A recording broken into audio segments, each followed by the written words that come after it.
Fala galera, tudo bem? Fiquei fora na última semana, fiquei completamente fora inclusive da internet, do Twitter, aqui no YouTube fiquei postando alguns vídeos que eu já tinha agendado, já tinha gravado antes, então pretendo retomar nesses próximos dias e claro que assuntos importantes aconteceram ao longo da semana e eu vou tentar puxar alguns deles, outros que vão pintar pela frente, tem muita coisa vindo por aí, né, com toda a indefinição sobre Copa América, com Euro vindo pela frente, enfim. Mas um dos temas da última semana foi a confirmação do Carlo Ancelotti como treinador do Real Madrid. E foi uma notícia de certa forma surpreendente até. A saída do Zidane não foi, falei sobre isso no vídeo especificamente sobre a saída do Zidane. Claro que o mercado estava muito agitado em termos de técnicos no futebol europeu, então, a saída do Conte da Inter começou a movimentar várias peças, o Allegri estava disponível do mercado, então o que aconteceria com ele? A Juventus opta por ir atrás novamente do Allegri e abre mão do Pirlo depois de uma temporada que tinha sido bastante tumultuada. A Inter vai a Lazio buscar o Simone Inzaghi, a dança das cadeiras quente na Alemanha, quente na Itália, e no Real Madrid a saída do Zidane evidentemente colocava fogo nisso. E muita gente criou a expectativa, primeiro, né, qual vai ser o perfil do técnico que o Florentino Pérez vai tentar ir atrás depois de uma nova saída do Zidane.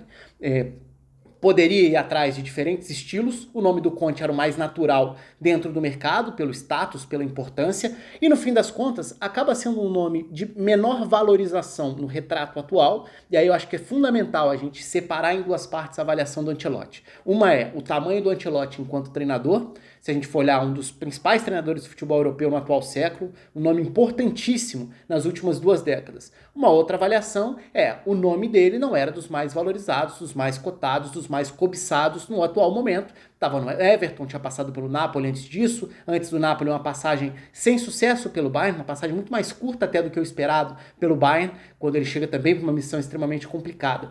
E o Ancelotti, até pela bagagem no Real Madrid, naturalmente já traz vários questionamentos. Pô, mas ele não foi demitido pelo Zidane, não, pelo Florentino Pérez lá em 2015?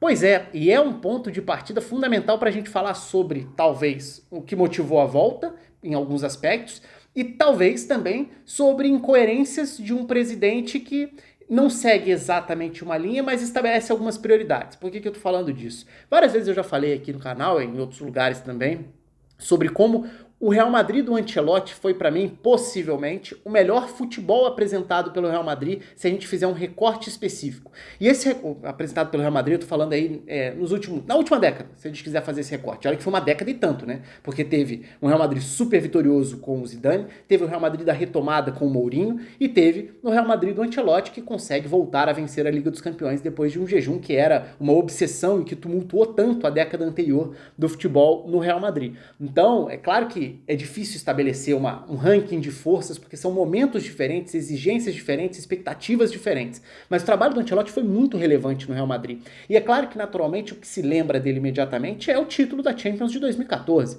Então ele foi o cara que conseguiu fazer o Real Madrid conquistar a 10ª, que era a ambição, a obsessão, e que o Real Madrid sofreu tanto, né? Porque hoje a gente olha para o Real Madrid de volta a esse status de uma potência frequente, constante nas fases decisivas de Champions, e muitas vezes, até porque a memória costuma ser curta e a memória costuma ser bastante seletiva para algumas coisas, a gente parte do princípio de que, normal, todo ano vai ter o Real Madrid chegando longe. E por mais que isso seja normal mesmo, historicamente falando, o Real Madrid da segunda metade dos anos 2000 era o Real Madrid que não passava das oitavas da Champions, com diferentes treinadores, com diferentes dificuldades ali. E aí a gente precisa fazer uma lembrança histórica. A dificuldade que o Florentino Pérez teve para achar um sucessor com o mínimo de sucesso depois do Vicente Del Bosque. E aí eu tô falando da primeira passagem do Florentino Pérez como treinador. Então eu tô falando lá da virada do século, de fato, e decisões ruins do Florentino Pérez fizeram o Real Madrid caminhar num sentido que gerou, sim, muito retorno midiático na época dos Galácticos, com muitas contratações, um elenco repleto de estrelas, mas um time que logo após atingir o melhor nível de futebol, viu o trabalho ser desfeito por um desequilíbrio do ponto de vista da gestão e das decisões do Florentino Pérez. E por que eu tô fazendo essa volta lá atrás? Porque eu acho que tem semelhanças. Porque eu acho que é importante até como bagagem para o que pode ter motivado a decisão do Florentino Pérez agora. Então eu tô falando lá de 2003, por exemplo, 2004, por exemplo, para falar sobre uma mudança de treinador em 2021. Por quê?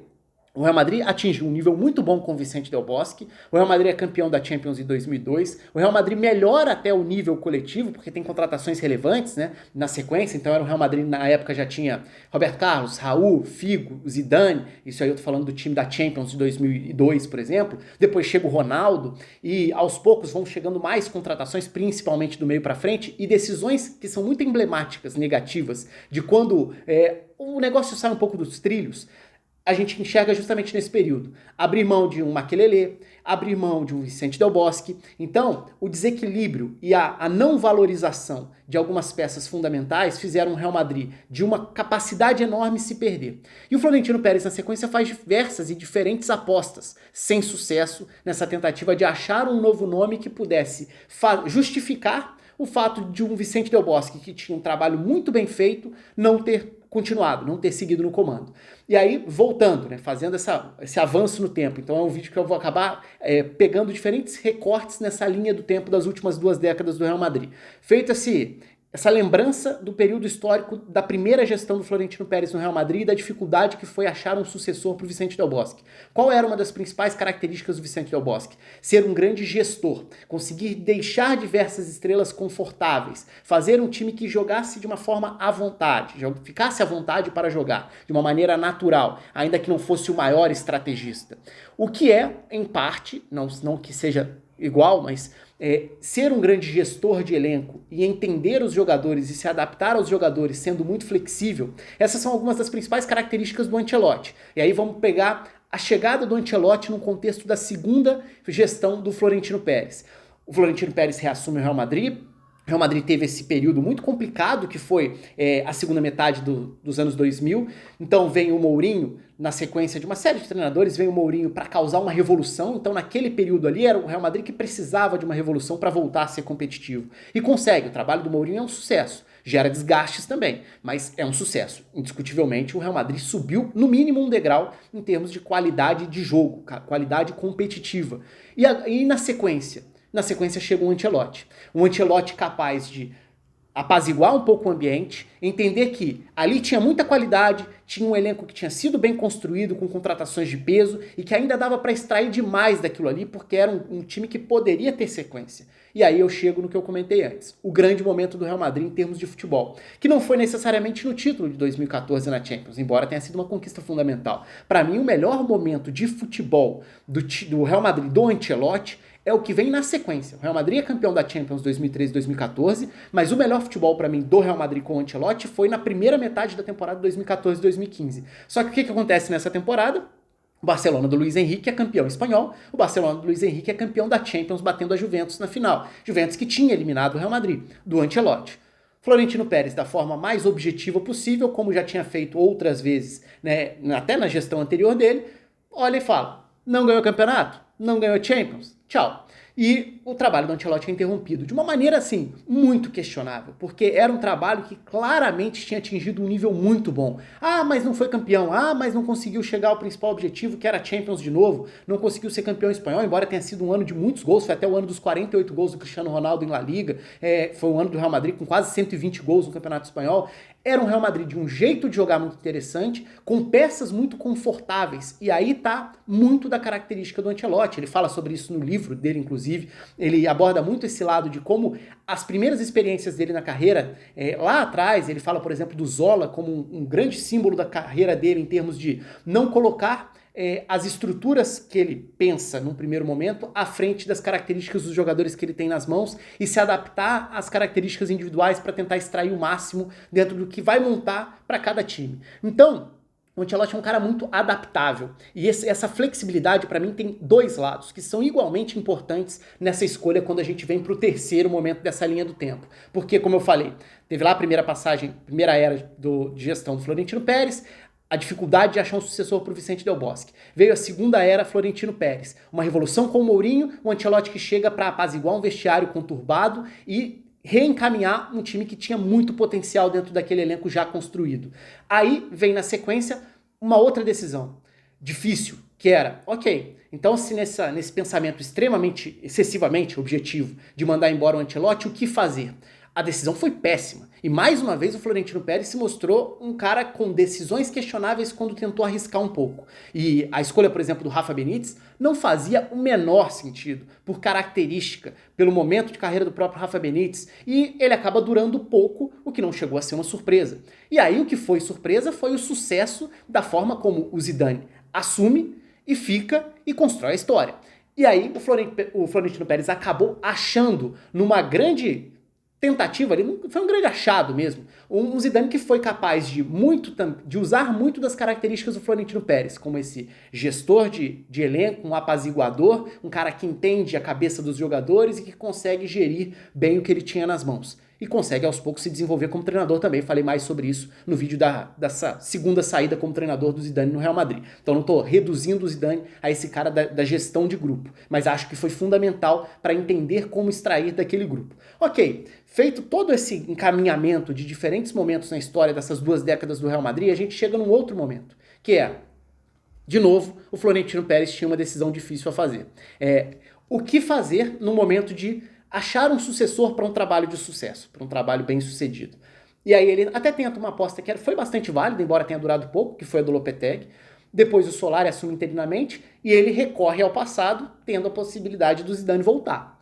Ele volta, dá para dizer que foi uma volta não com o mesmo sucesso da primeira passagem, mas que conseguiu um título de campeonato espanhol, conseguiu nessa última temporada até, na minha visão, um resultado melhor do que eu esperava, pelo que foi a dificuldade, e parte dessa dificuldade também passa pelas decisões do Zidane. Mas qual que é o grande ponto agora? E para achar um sucessor para o Zidane de novo, nesse momento? O Florentino Pérez tinha diferentes linhas que ele poderia seguir aí. Uma era tentar achar um treinador que pudesse chegar para sacudir o ambiente, para tentar causar essa revolução. Lembrando lá atrás, quando o Mourinho chega. Talvez o Conte fosse esse cara. Um cara de uma personalidade forte, um cara que chegaria para implementar o jogo dele, não importando o que ele teria nas mãos. Ah, você é estrela, mas não encaixa no que eu quero? Tchau. Vamos negociar, vamos montar, vamos começar quase que do zero um novo tipo de jogo. Talvez o Florentino Pérez não tenha gostado ou achado essa uma boa ideia. Possivelmente por questões financeiras dentro do mercado, num período de pandemia, com possibilidades econômicas reduzidas, porque isso obriga o clube a fazer uma grande movimentação no mercado, de compras e vendas. Será que esse seria o momento do Real Madrid para fazer esse tipo de coisa? Mais do que isso, qual seria o impacto de um treinador mais rígido, mais rigoroso, menos flexível, em termos táticos mesmo, de estrutura de time, de condução de vestiário, num vestiário que se acostumou a ganhar com bastante liberdade do ponto de vista de estratégia dentro de campo, de comportamento individual dos jogadores na tática coletiva? Seria um momento para o Conte? Acho que seria mais arriscado. O Conte já se mostrou várias vezes ser um treinador extremamente competente e vencedor e obcecado. E talvez fosse um treinador muito interessante de ver no Real Madrid. Tenho minhas dúvidas se casa o ambiente com a personalidade. Acho que seria um choque que poderia causar um sucesso, talvez até instantâneo, como o Conte já teve em outros momentos, em outros lugares, mas com uma enorme possibilidade de gerar conflitos e desgaste para o segundo passo, talvez para a terceira página, para depois gerar uma grande interrogação de novo. E aí que eu acho que vem um pouco dessa ideia do Florentino Pérez, que é uma ideia bastante questionável, porque evidentemente o Ancelotti de hoje não é o Ancelotti com o status de antes, mas o que eu imagino que o Florentino Pérez queira nesse momento deva ser exatamente a figura do gestor, do apaziguador, do cara que vai chegar e que ele já conhece e que ele já vai ter confiança de que pode encontrar um vestiário ali, até porque ele conhece vários desses jogadores, e tentar fazer o time render. As perguntas que ficam a partir disso são, e eu acho que são as críticas naturais, eu acho o Ancelotti um fantástico técnico em termos de carreira. Nesse momento não acho que fosse uma grande escolha para o Real Madrid, não duvidando do que ele pode fazer pelo que ele já mostrou em diferentes momentos da carreira, mas acho que era um momento em que o Real Madrid precisava e talvez precise, e aí tá a dúvida, será que o Ancelotti vai ser o cara que vai conduzir isso? O que já ficou gritante na era Zidane, e que foi o que faltou na segunda passagem do Zidane, foi a necessidade de conduzir uma renovação. Não é fácil você renovar um elenco depois de tantas conquistas. O Real Madrid foi atrás no mercado de jogadores jovens. O Real Madrid tem peças que podem e devem ser desenvolvidas, mas o Zidane não foi esse cara para dar espaço, para ser mais, para abrir e integrar mais jogadores dentro do aproveitamento de um elenco. Então ele reduziu as possibilidades, ficou com um elenco bastante limitado e sofreu por isso. O Ancelotti vai conseguir agregar mais gente a esse bolo? Isso é necessário nesse momento. O Ancelotti vai conseguir potencializar alguns desses jogadores jovens que estão ali no radar, ou já pertencem ou estão no radar do Real Madrid. Esses caras vão conseguir dar o passo seguinte?